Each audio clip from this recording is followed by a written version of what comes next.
Assalamualaikum warahmatullahi wabarakatuh.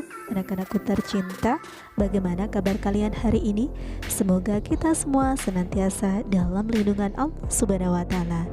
Pada kesempatan kali ini kita akan belajar materi kelas 4 tema 9 subtema 2 pembelajaran 1. Selamat belajar.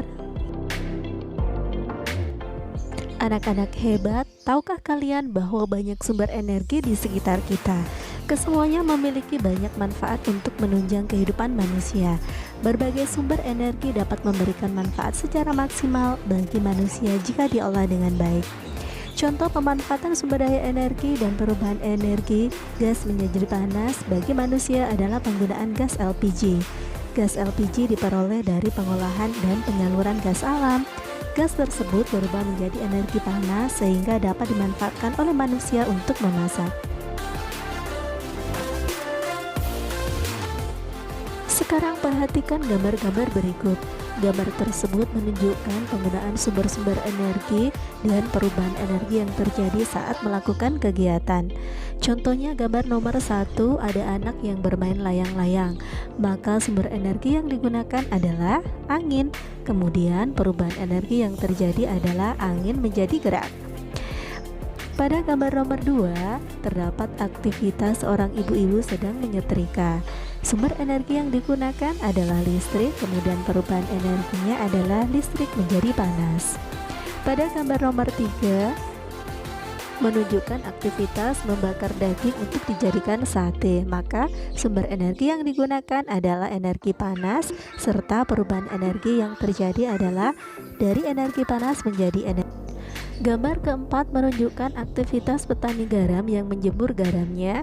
Sumber energi yang digunakan adalah energi panas matahari, lalu perubahan energi yang terjadi adalah energi panas menjadi energi kimia. Dan yang terakhir adalah gambar yang kelima. Terdapat aktivitas membuat jus buah memanfaatkan blender. Sumber energi yang digunakan adalah listrik dan perubahan energi yang terjadi adalah energi listrik menjadi energi gerak. Adapun contoh lain dalam pemanfaatan perubahan energi dalam kehidupan sehari-hari, yang pertama adalah televisi. Terjadi perubahan dari energi listrik menjadi energi cahaya dan bunyi. Yang kedua adalah panel surya memanfaatkan energi cahaya matahari. Adapun perubahan energi yang terjadi adalah energi cahaya menjadi energi listrik. Dan yang terakhir adalah cas batu baterai yang memanfaatkan energi listrik serta terjadi perubahan energi listrik menjadi energi kimia.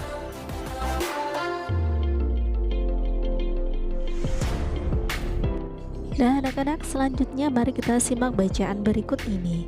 Bangsa Indonesia adalah bangsa yang dikaruniai sumber daya alam yang sangat banyak dan beragam.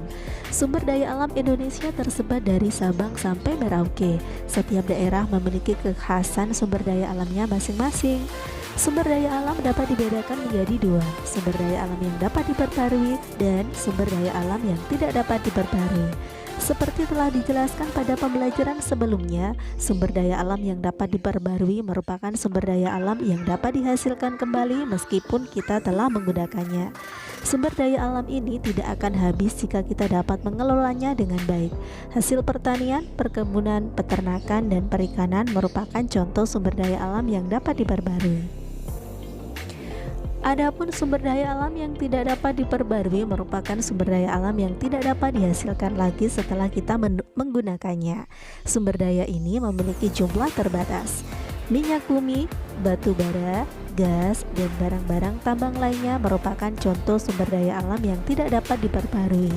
Oleh karena itu, kita harus mengelolanya dengan baik. Berikut adalah contoh sumber daya alam yang tidak dapat diperbarui. Yang pertama, sumber daya alam bukan logam, contohnya adalah aspal, batu bara, minyak bumi, serta gas alam. Lalu sumber daya alam logam meliputi emas, perak, mangan, nikel, pasir, besi, platina, timbal, serta timah. Dan sumber daya alam industri contohnya adalah berlian, belerang, fosfat, gamping, batu kapur, yodium, asbes, serta gipsum.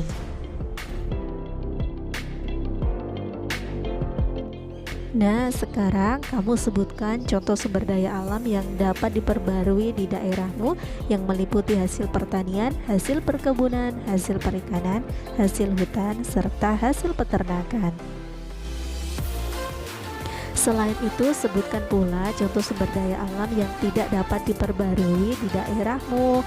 Contohnya meliputi bahan tambang organik, bahan tambang logam, serta bahan tambang untuk industri. Agar kalian lebih memahami tentang persebaran sumber daya alam, amati peta persebaran sumber daya alam berikut. Contohnya, pohon kelapa ini terdapat di Pulau Kalimantan, Sulawesi, dan Sumatera.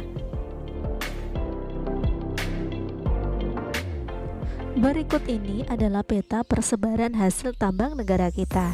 Negara kita dikenal sebagai penghasil barang-barang tambang. Minyak bumi, gas alam, tembaga, dan emas merupakan sebagian dari hasil kekayaan alam kita.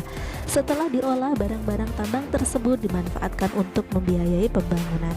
Namun demikian, hasil tambang tidaklah merata persebarannya, baik jumlah maupun jenisnya. Nah, gini kalian telah mengetahui kekayaan alam dan persebaran sumber daya alam.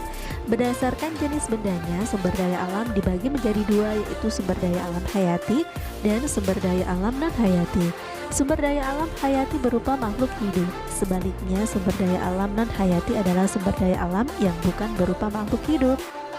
Nah, sekarang giliran kamu untuk menceritakan berbagai kekayaan sumber daya alam, baik hayati maupun non-hayati yang ada di daerahmu. Tuliskan pada kolom berikut ini ya nak. Sekarang mari baca bacaan yang berjudul sumber daya alam sebagai modal pembangunan. Sumber daya alam yang kita miliki baik hayati maupun non-hayati menjadi modal utama pembangunan. Selain dari pajak, modal utama pembangunan juga berasal dari penjualan sumber daya alam. Misalnya bahan-bahan tambang dan hasil pertanian yang dijual atau diekspor ke negara lain. Dari situlah kita mendapatkan uang yang membiayai pembangunan. Banyak sekali sumber daya alam yang dimanfaatkan untuk kegiatan ekonomi. Beberapa yang dimanfaatkan untuk kegiatan ekonomi misalnya hasil pertanian, perkebunan, perikanan, peternakan, dan pertambangan. Salah satu sumber daya alam yang kita miliki berupa kelapa sawit. Kelapa sawit dapat dimanfaatkan untuk membuat minyak goreng, margarin, dan bahan baku untuk sabun. Pemanfaatan kelapa sawit menjadi beberapa produk tersebut merupakan usaha pemanfaatan sumber daya alam untuk kegiatan ekonomi.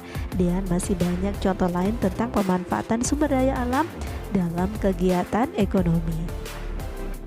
Nah anak-anak, berdasarkan bacaan tersebut dapat kita simpulkan bahwa yang pertama, sumber daya alam adalah segala sesuatu yang terdapat di alam yang dapat digunakan untuk memenuhi kebutuhan manusia. Yang kedua, sumber daya alam yang diekspor ke negara lain dapat digunakan modal pembangunan, yaitu untuk membiayai kegiatan pembangunan negara. Dan yang terakhir adalah contoh pemanfaatan sumber daya alam dalam bidang ekonomi, diantaranya adalah kayu digunakan untuk mebel, tanah liat digunakan untuk membuat gerabah. Selanjutnya anak-anak, mari kita berlatih melakukan kegiatan wawancara untuk memperoleh data tentang pemanfaatan sumber daya alam baik hayati maupun non-hayati dalam kegiatan ekonomi di daerah tempat tinggalmu. Carilah jawaban pertanyaan tersebut dengan bertanya kepada narasumber di sekitarmu. Kamu dapat bertanya kepada orang tuamu, bapak, ibu guru, atau orang-orang lain di sekitarmu. Adapun pertanyaan yang digunakan untuk wawancara adalah, apa akibatnya jika manusia tidak melaksanakan kewajiban terhadap lingkungan alam? Selamat mengerjakan. Nah anak-anak, cukup di sini dulu pertemuan kita hari ini. Sampai bertemu kembali pada kegiatan pembelajaran berikutnya. Wassalamualaikum warahmatullahi wabarakatuh. Jangan lupa subscribe dan bunyikan loncengnya untuk mendapatkan konten terbaru.